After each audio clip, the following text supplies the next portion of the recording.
ये सिर्फ आवाज नहीं जिसका हक छीना गया.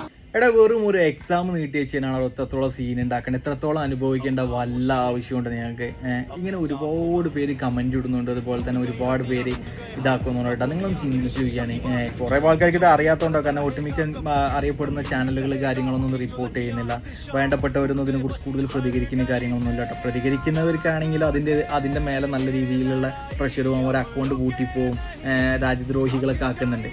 നിങ്ങൾ ചിന്തിച്ചു നോക്കുകയാണെങ്കിൽ നമ്മളെ കൂടി ഇപ്പോൾ ഈ കൂട്ടത്തിൽ ഇപ്പോൾ ഈ പ്രൊട്ടസ്റ്റ് ചെയ്തതിൽ ഒരു മെയിനായിട്ടുള്ള ഒരു രാഷ്ട്രീയക്കാരൻ്റെ മകളോ മകനോ ഉണ്ടാവില്ല, നല്ലൊരു ഉദ്യോഗസ്ഥൻ്റെ മകനോ മകളോ ഉണ്ടാവില്ല. അവരൊക്കെ നല്ല സേഫായിട്ട് നല്ല പൈസയും കൊടുത്ത് വിദേശത്ത് നല്ല സെറ്റിൽഡായിട്ട് അവർ പഠിക്കുന്നുണ്ടോ, കാര്യങ്ങളൊക്കെ നടക്കുന്നുണ്ടോ.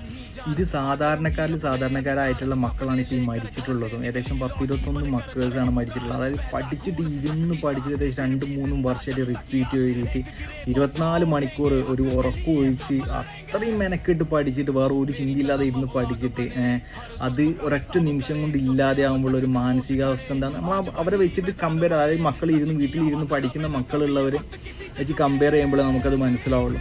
ഇതിൽ നിങ്ങൾ രാഷ്ട്രീയം കലർത്തത്, മതം കലർത്തത്, കാരണം ഇത് രാഷ്ട്രീയമായിട്ട് ഒരിക്കലും ചിന്തിക്കരുത്. കാരണം ഇതേ ഒരു സാഹചര്യം നമ്മളെ വീട്ടിൽ വരുമ്പോഴേ നമ്മൾ പഠിക്കുകയുള്ളൂ. അല്ല രാഷ്ട്രീയം കൊണ്ടുവരുന്നത് ഇതുകൊണ്ട് നമ്മൾ ഒരിക്കലും നമുക്കൊന്നും ഉണ്ടാവില്ല.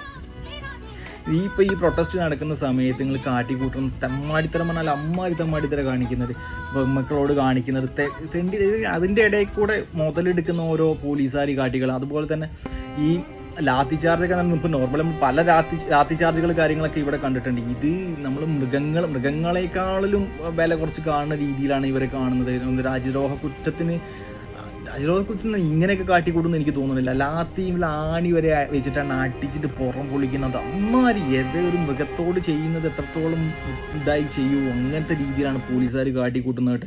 നിങ്ങൾ ഈ പോലീസുകാർക്കും ഇല്ല അതേപോലെ തന്നെ മക്കൾ കാര്യങ്ങളൊക്കെ, അവരും ഇതുപോലെ തന്നെ എക്സാം കാര്യങ്ങളൊക്കെ എഴുതാതിരിക്കുന്നവരുണ്ടാവില്ല. നിങ്ങൾക്കും ഇതേ സാഹചര്യം വരും കേട്ടോ. കുറച്ച് കഴിഞ്ഞാൽ ഇതേ സാഹചര്യം എല്ലാവർക്കും കിട്ടും. അപ്പോൾ ഇതിൽ നിങ്ങൾ രാഷ്ട്രീയം കലർത്താൻ നിൽക്കരുത്. മാക്സിമം സപ്പോർട്ട് ചെയ്യുക, നിങ്ങളെ കൊണ്ട് സപ്പോർട്ട് ചെയ്യാൻ കഴിയുന്നവർക്ക് സപ്പോർട്ട് ചെയ്യുക. ഇപ്പോൾ ഒരുപാട് മലയാളീസൊക്കെ സപ്പോർട്ട് ചെയ്യുന്നുണ്ട്. അപ്പോൾ അവിടെ ഏകദേശം ഫുഡ് നമ്മളെ സൊമാറ്റോ, സ്വിഗ്ഗി എന്നൊക്കെ വഴി ഒരുപാട് പേര് ഫുഡ് കാര്യങ്ങളൊക്കെ അവിടേക്ക് എത്തിപ്പെടാൻ കഴിയാത്തവർ കുറേ ഫുഡ് കാര്യങ്ങളൊക്കെ ചെയ്ത് കൊടുക്കുന്നുണ്ട്. മാക്സിമം സപ്പോർട്ട് ചെയ്യുക, കാരണം ഇതേ ഒരു സാഹചര്യം കുറച്ച് കഴിഞ്ഞാൽ നമ്മളെ വീട്ടിലും വരൂല എന്ന് ആരും കണ്ടിട്ടില്ല. അപ്പോൾ മാക്സിമം ഇതിനെ നിങ്ങൾ രാഷ്ട്രീയം കാണാൻ, ഇതൊരു രാഷ്ട്രീയമായിട്ട് ഒരിക്കലും ബന്ധിപ്പിക്കാത്ത രീതിയിൽ തന്നെ മുന്നോട്ട് പോവുക. കാരണം എല്ലാവർക്കും വേണ്ടിയിട്ട് ചെയ്യുന്നൊരു ട്രസ്റ്റാണത്. അപ്പോൾ എല്ലാവരും മാക്സിമം സപ്പോർട്ട് ചെയ്യുക, കഴിയുന്ന രീതിയിൽ നിങ്ങൾക്ക് സപ്പോർട്ട് ചെയ്യാൻ കഴിയുന്നവർ സപ്പോർട്ട് ചെയ്യുക. ഇല്ല എന്നുണ്ടെങ്കിൽ മാക്സിമം ഓൺലൈൻ കാര്യങ്ങളൊക്കെ ആയിട്ട് നിങ്ങൾ എന്തെങ്കിലും ഒക്കെ ആയിട്ട് മാക്സിമം ഇപ്പോൾ സോഷ്യൽ മീഡിയ വെച്ചിട്ട് എല്ലാവർക്കും സപ്പോർട്ട് ചെയ്യാൻ കഴിയുമല്ലോ. അപ്പോൾ അങ്ങനെ ചെയ്യാൻ ശ്രമിക്കുക. ഇതിനെ ഒരിക്കലും രാഷ്ട്രീയമായിട്ട് ബന്ധിപ്പിക്കാതിരിക്കുക.